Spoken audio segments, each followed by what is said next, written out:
Hey guys, it's Nailbiter, and I've got another episode of Battlefield 3 Sniping here for you guys.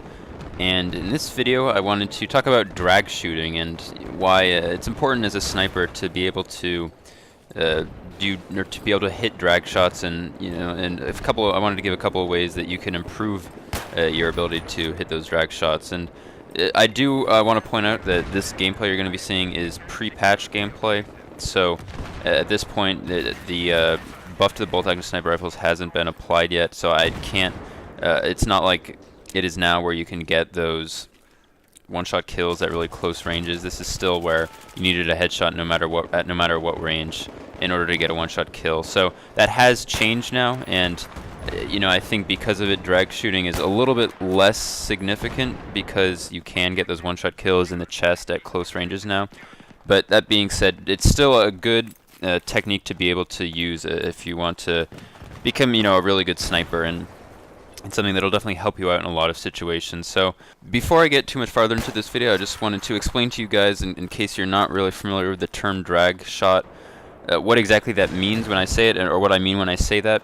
And essentially, a drag shot is when, instead of letting your scope sort of settle in on the enemy and on the point or your target you're trying to shoot at, you sort of drag your scope across the target, and you sort of have to time your shot correctly so that when it crosses the point where you were trying to shoot at, like the enemy's head, as soon as it crosses that point, you shoot and you get a headshot on it, and it's a much faster way of shooting than if you're trying to follow the enemy's. If he's moving, you're trying to follow his head with your scope and trying to wait for him to slow down or stop or something.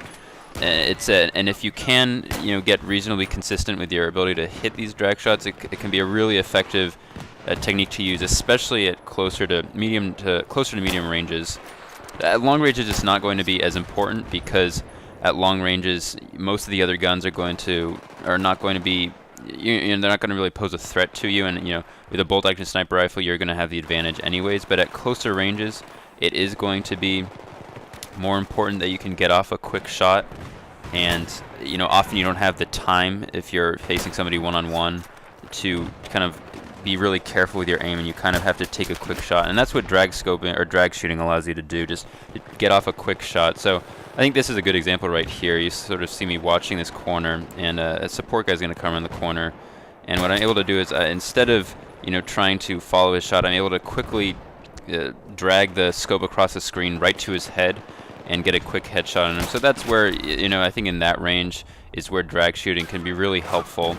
And again, I just wanted to say again that, now that the patch has been released where you can get those one-shot kills, it's not going to be as necessary to have really good accuracy when you're doing these drag shots. So it does improve your chances as a sniper to have more success at close ranges. And now I just wanted to go into a couple of quick tips about drag shooting and what can kind of help you become a better drag shooter. And one really important one is that you're comfortable with your sensitivity. And I've talked about this before. Just in sniping in general, it's really important that you're comfortable with the sensitivity that you use. But it's particularly important here because you want to be able to get a sense of, if you flick your mouse across your mouse pad slightly, you want to be able to know how much that's going to move your scope on screen so that you can get comfortable, with having to make that quick movement and dragging it across the screen. You want to know how much your scope's going to move based on how much you move your mouse. So that is something to get comfortable with. And like I've said before, it doesn't necessarily have to be a really high sensitivity in order to be good at this. You'll be able to make far or longer drag scopes if your sensitivity is higher, but that doesn't necessarily translate over into having more success with them.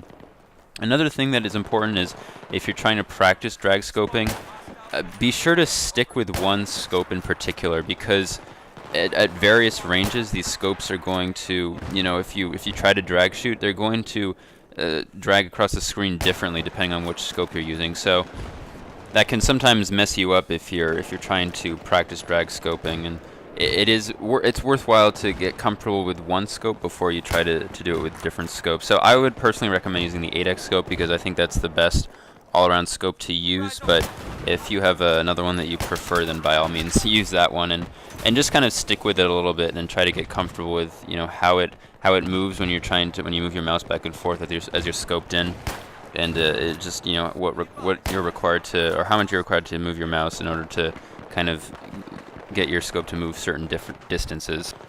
So that's just about all I really wanted to say about drag shooting, or all the tips that I can really give. It does require some practice, and you know, it might be a little frustrating at first, but just practice it with you know, with any gun really. It doesn't really matter which gun you use, and practice it with a specific scope and stick with it for a bit. And I mean, I think you should find yourself improving a little bit, as long as, you know, you're comfortable with the sensitivity that you use, and you have a good sense of you know, your mouse and how much the scope moves when you move your mouse certain distances. So anyways, I hope you guys enjoyed this short little video. And the next video that I do make in this series will be about some of the changes that were made in the patch, in the recent patch to bolt-action sniper rifles. So I look forward to that. And otherwise, thanks for watching, and I'll see you guys later.